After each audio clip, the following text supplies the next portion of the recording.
I'm going to talk about cost and keeping costs optimized. There are two major fixed costs, all right? There are two major types of costs. There's your fixed cost and there's your variable costs, okay? Two major parts of fixed costs, okay, are salaries and rental, okay?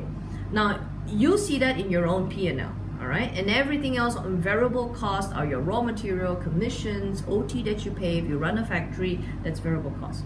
Now, the thing about rental is that, you know, once it's signed on the dotted line, that's it.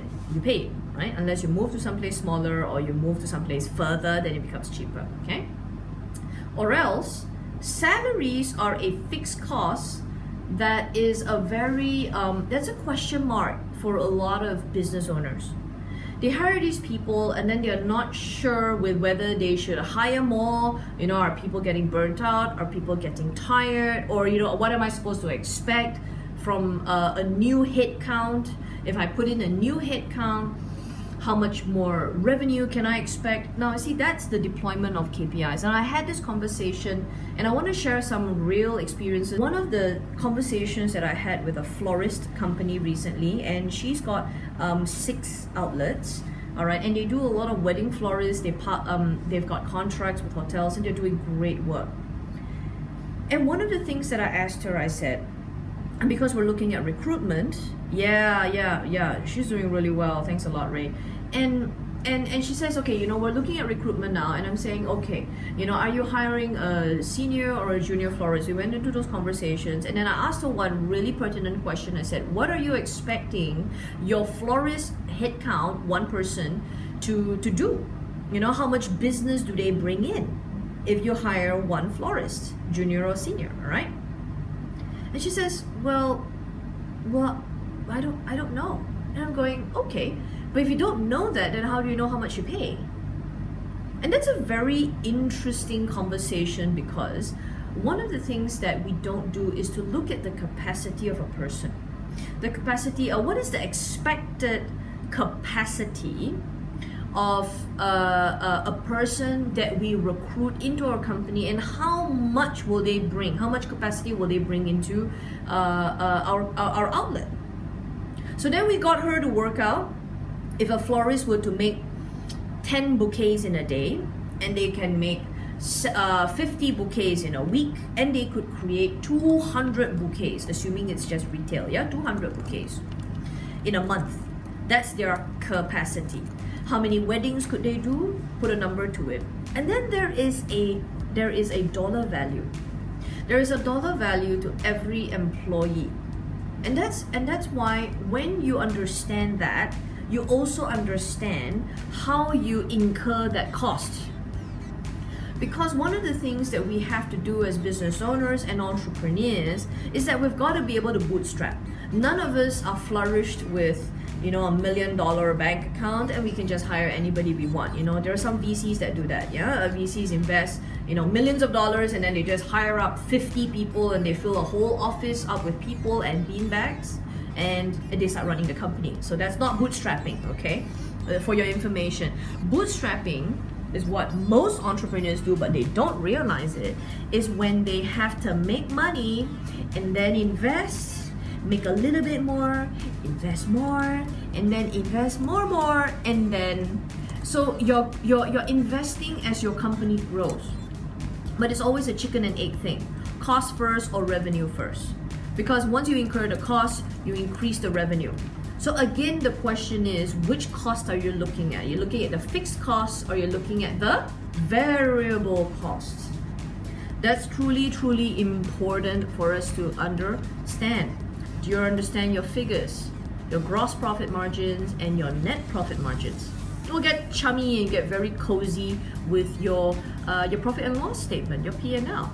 Yeah, if you haven't seen those numbers on a monthly basis in an Excel spreadsheet, I'll give you a little bit of it. If you have your P&L handy with you now, and you hire full-timers, so everything that you pay for your full-timers or your part-timers and your freelancers, all the full manpower cost, take that amount, on a monthly basis over your monthly revenue. See what the percentage is. Okay, so for most service businesses, all right, just a tip, guys, I hope you're following me on this. Just a tip, but if you take that number of manpower costs that you pay monthly for salaries, EPF, stocks, or everything, over your monthly revenue, whether it's up or down, all right, you will get a ratio, and that ratio is between, if you're in a service-based business, it could be between 15 to 20%. And if you're in a manufacturing business where you've got factories and lots of labor, labor workers, and you're producing food or you're producing machines, that manpower ratio, that fraction, that percentage could be around 20 to 30, 33%.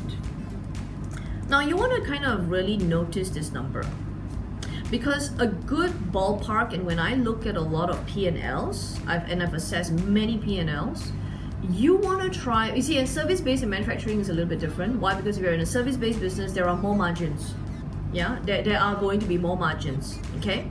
But again, it depends on how you cost in your product, your service. You could be running a spa, and then you've got to pay like a certain fraction to your masseurs, and your spa specialists and your facial experts. You might have to pay them a fraction, okay? So then you've got a certain fraction left to work with, okay? But coming back to that percentage, if you understand that your P&L, your manpower ratio, if you're in a service-based business, is 15 to 20, 22%. But if you're in manufacturing, 20, 25 to about 30, 33%. Now you want to notice that number because based on the number of people that you hire in your business, okay, you want to be able to create a certain amount of revenue. You want to create a certain amount of revenue. Now you want to see if you're above or below that number. If you're above that ratio, that means you're spending a lot on salaries. Don't go like firing people, huh? Okay. I'm not saying that those are like, okay, I'm above. Cut. No. Okay. What you need to notice is that you might need to target higher revenues. And when I say target higher revenues, you might want consistent recurring revenue. See how you can get your revenue to be more recurring, although small, but that recurring revenue, go back to the basic premium support functions, that recurring revenue must pay, its margins must pay for your fixed costs, i.e. rental and salaries.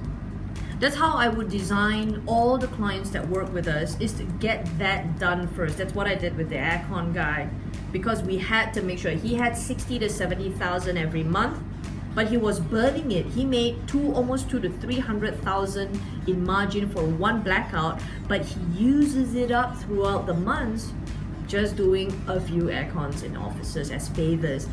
But why do it that way? And you've got so much of fixed costs monthly. Yeah, very good. Yeah, and very good, Nanda, if you're a startup. Let me get to that. So know how your costs work.